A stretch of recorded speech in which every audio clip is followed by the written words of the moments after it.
لو ما اتفرجتش على الجزء اللي فات من حكايه شون فروح شوفه الاول. في الجزء اللي فات من الحكايه شفنا ازاي بطلنا قدر ان هو يكتسب قدرات اسطوريه من المكعب السحري، وكمان شفنا قتاله مع سون علشان يرجع كرامته ودغدغ له دماغه. اخيرا بقى شفنا قتاله مع التعبان العملاق وسيطرته في المعركه بعد ما امتص حجرين للطاقه، وبعدها طبعا قدر يخلص عليه. بس هو حاليا معاه 9 احجار تانيين هيتحولوا ل3 من المستوى العالي، وكمان الاتنين دول عملوا خطه علشان يقتلوه. فهل هيقدروا يعملوا كده ولا لا؟ وايه القوه اللي الاحجار العاليه هتديها لشون؟ ده اللي هنعرفه في الحلقه النهارده، واحب اقول لك انها حمستني انا شخصيا وروقت عليا، فعاوزك انت كمان تروق علينا باشتراك ولايك ونوصل الفيديو ده 30,000 لايك في اول يوم. وهيا بنا نبدا في سرد الحكايه. بعد بقى ما شون بيرجع من الكهف بيروح على حبيبته شياو علشان يخرجوا سوا. الاتنين بيلبسوا ويتشيكوا والدنيا اخر حلاوه. البنت عسوله وقمر في كل حاجه، وشون كل شويه بيقع في حبها اكتر. بيقول لها انا مش عاوزك تقلقي من حاجه طول ما انا جنبك، واوعدك ان دايما هكون معاكي ومش هسيب حاجه تحصل لك ابدا حتى لو ده هيكلفني حياتي. شياو بقى بتفرح جدا من كلامه وكانت في قمه السعاده. بعدها بقى الاتنين بيروحوا مع بعض في المكان هنا وبيقعدوا يلعبوا سوا. شياو بتحط الحلاوه في ايديها والمفروض ان شون يقول هي موجوده في انهي ايد. الواد فعلا بيستخدم قوته وبيجاوب صح وبياخد الحلاوه منها كل مره. شياو تعمل تاني والواد برضه يجاوب من جديد وبعدها ياخد الحلاوه. البنت خلصت الكيس عليه والطفس ما سابلهاش ولا واحده. البنت بقى بتستغرب وبتقول له انت ازاي بتقدر تعرف مكان الحلاوه؟ انت اكيد مش طبيعي. شون بيقول لها بسيطه قوي، انا بس عندي قوه جامده بتخليني اقدر اشوف اللي في ايدك. البنت طبعا بتفكره بتهزر وبتقول له خلاص، وبتكون كده زعلانه منه، ولكن بيطلع لها جوهره خضراء والبنت بتفرح بيها جدا وبعدها بتصالحه. المهم بقى في نفس الاثناء ديت كان الاثنين اللي شون علم عليهم قاعدين في المقهى ده وبيخططوا علشان يقتلوه. الواد ده كان متعصب بزياده وعمل لشون حوار مش هيقدر عليه. ايوه هو بيخطط يوقع ما بينه وما بين واحد اسمه وان غزي، واللي هو رئيس اخطر عصابه موجوده في المنطقه ديت، وشغال عنده ناس قدرات عاليه جدا وشون مستحيل يقدر عليهم. شون بقى لما بيسمع الخطه ديت بيتجنن، بيقول له يا عم اهدى، ده لو وان عرف اننا بنحور عليه فاحنا الثلاثه هنموت، ركز شويه كده علشان ما توديناش في مشاكل. الواد فعلا بيقول له تمام، ولكن بيقرر ينفذ الخطه اللي في دماغه. المهم الصبح تاني يوم شون بيفضل يتصل على شياو علشان يقابلها، ولكن البنت ما بتردش عليه، والواد بيستغرب جدا لانها اول مره تعملها وحاسس يعني ان فيها حاجه. ما بيعديش ثانيه وبيسمع 2 من وراه بيتكلموا عن حادثه اختطاف بنت حصلت في سكن البنات. الواد على طول بيترعب وبيفتح سجل المكالمات بتاعته علشان يشوف في ايه. بيلاقي شياو رنت عليه اكتر من 50 مره، ولكن هو كان نايم وما سمعش التليفون. بيجري بسرعه على مكان الاختطاف وبيلاقي شرطه كتيره وناس ملمومه، الكل بيتكلم عن البنت اللي اتخطفت. وايوه بتطلع هي شياو، والعصابه قدرت انها تخطفها قدام الكل ومحدش قدر يلحقها. شون بقى لما بيعرف اللي حصل حرفيا بيتجنن، بيحس ان الدنيا بتلف بيه. بيشوف سون كده موجود في المكان قدامه وبيطلع منه بسرعه، وتحس ان هو بيهرب كده. على طول بيروح له في المكان وبيقول له مالك كده متوتر يالا؟ ده انت حتى حاولت تهرب اول لما شفتني، معاك 5 دقايق، لو ما قلتليش كل اللي تعرفه هقتلك حالا ودلوقتي. سون بقى كان لسه هيتوه في الكلام وبوم شون بيضرب واحده في الجدار، بيدغدغ ابوه، بيقول له مش عايد الكلام بتاعي من تاني، احكي اللي تعرفه يلا. سون فعلا بيبدا يحكي له القصه بالكامل وبيعرفه الحكايه من اولها. في نفس الوقت ده بقى كانت شياو موجوده في المبنى ده ومربوطه ومتكتفه، بقها مكتوم وفعلا بتطلع مخطوفه. الواد بقى اللي كان مع سون هو كمان كان مربوط وانغى حاطط في بقه البتاع ديت، بيجهز علشان يقتله. ايوه هو بيسخن بس كده علشان يعرف اللي قاله له صح ولا غلط، ولو طلع غلط طبعا مش هيحصل له كويس. بعد كده وانغى بقى بيروح على شياو علشان يشيل البتاع اللي على بقها، بيقول لها يلا يا قطه جدورك علشان تتكلمي وتعرفيني مين شيكوك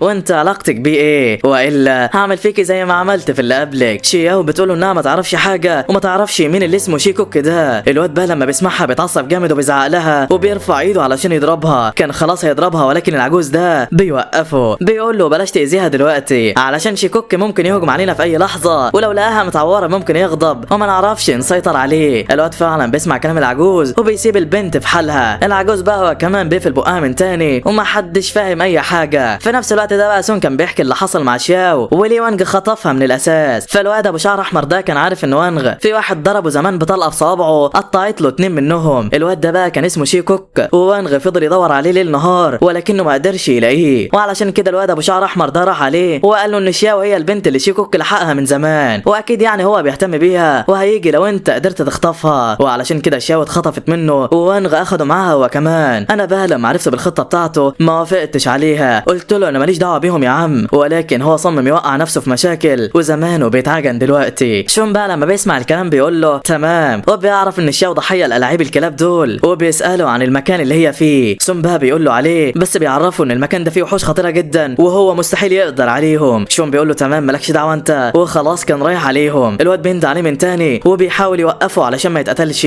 ولكن تخيل ان شون هيسيب حبيبته مع الكلاب دول. لا والله، الواد بيروح عند المبنى فعلا والمكعب بيعرفه ان شياو موجوده فيه، وده من خلال القلاده اللي شون كان عطاها لها امبارح. المهم وانغ هو كمان بيلاحظ شون وهو داخل وبيقول للرجاله يرحبوا بيه، وفعلا الواد ده بيتحمس جدا وشكله هيدغدغ الدنيا. في نفس الوقت ده كان شون بيسال المكعب عن الوقت اللي فاضل على الاحجار العاليه، والمكعب بيقول انه فاضل 5 دقايق بس، ولو شون قدر ينجو فيهم قوته هتعلى كمان وهيكسر الدنيا. المهم الواد بيدخل الدور الاول وبيروح على البوابه ديت علشان يفتحها ويعدي على الدور اللي بعده، ولكن بيطلع له شخص معضل كده وبيقول له على فين يا حزين، البوابه ديت مش هتتفتح من غير اذني، وانت طبعا مش هتتحرك ولا تطلع درجه من هنا من غير ما اقول لك. شون طبعا لما بيسمعه بيتعصب وبيقول له انت مين وعاوز ايه، وليه اصلا خاطفين حبيبتي من الاساس. الواد ده بيقول له بسيطه قوي، علشان الزعيم بتاعنا عاوز كده، ودلوقتي انت مش هتطلع خطوه من مكانك، فامشي احسن لك علشان ما تاكلش فيها. شون بقى لما بيسمع كلامه بيتعصب جدا وبيسال المكعب عن طاقه العجل ده، بيعرف انها 52 وكده هي اعلى منه دلوقتي، وخصوصا ان هو لسه طاقته 50 بس. في نفس الوقت ده بقى كان وانغ دخل على شياو وهي قاعده في الاوضه وشغل لها التلفزيون على الدور الاول، قال لها اتفرجي معايا وتعالي نشوف حبيبك هيقدر يوصل لفين. البنت فعلا لما بتشوف شون بتتصدم من اللي بيعمله وبتكون خايفه عليه جدا. نرجع بقى للقتال بتاعنا واللي بيكون بدا ما بين شون والبغل ده. الواد قوته العضليه ومهاراته لا تكاد توصف، وشون بقوته ديت صعبه ومستحيل يقدر يخلص عليه، وعلشان كده الواد بيفضل يتلقى الهجمات في الاول ويتابع حركاته علشان يلاقي نقطه الضعف اللي هو عاوزها. ايوه بيلاقيها فعلا وبيستغل اندفاعه، بوم بيديله واحده تكسر دماغه. الواد طبعا بيتصدم وبيفكرها بالحظ وبيهجم على شون تاني بكل غباء. شون بقى بيتفادى الهجمات وبينرفز فيه، والواد خلاص ما عادش شايف قدامه، كان عاوز يخلص عليه بس تخيل ان هو يقدر يعملها. لا والله، الواد بيستخدم قوته بسرعه جدا وهوبا بيطلع شاكوش من الهواء وبيديله على دماغه. الواد طبعا ما بيقدرش يستحمل الضربه وبيغمى عليه، وشون طبعا بياخد المفتاح منه وبيعدي على اللي بعده، بيطلع على السلم بكل شجاعه، بس بيقابله خنجر طاير كده من قدامه وواحد بيظهر من العدم بيديله ضربه بتوقعه، وبيقول له انا مش عارف انت هزمت اللي قبل ازاي بطاقتك الضعيفه ديت، بس عموما انت لازم تموت قدام الكاميرا، تعال فوق يلا انا مستنيك. شون طبعا بيتصدم من قوه الواد اللي قدامه وبيسال المكعب عليها، بيعرف ان قدراته وصلت ل 75 وشون بقوته ديت مستحيل يقدر يقتله، بس الواد بيشجع نفسه علشان حبيبته شياو وبيقرر برضه ان هو يواجهه. بالفعل بيروح على الدور اللي بعده والواد كان مستخبي كده وبيستخدم قدراته الاسطوريه، فهو من الاساس من عيله نينجا وبيعرف يخفي وجوده علشان ما يتكشفش.